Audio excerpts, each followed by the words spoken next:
The Congressman Vote for Me, I'm Screaming Baby Killer on the House floor, Randy Nagebauer, is not the only member of the Texas congressional delegation who's making news today. There's also Louis Gohmert.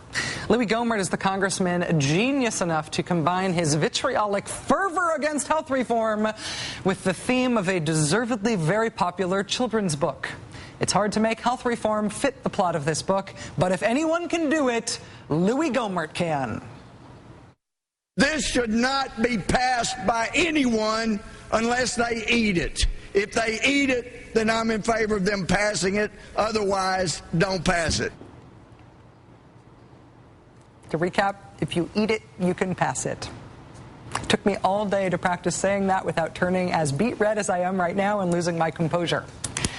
Since his go ahead, eat it, then pass it contribution to the health reform debate, Mr. Gohmert has decided that the democratically elected Senate voting for health reform is the actual problem. His proposed solution is that we don't democratically elect senators anymore. Louis Gohmert is proposing now to repeal the 17th Amendment to the Constitution, so state legislatures would just pick senators from here on out instead of letting the regular citizen riffraff in the states choose their own senators by voting.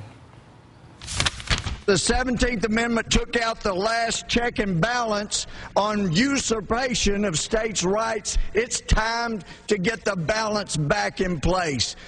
We have 39 states upset, wanting to do something and not have another unfunded federal mandate coming down their throats. This will do it. Let's get an amendment that gets the balance back into the country and the Constitution before this Congress destroys what's left.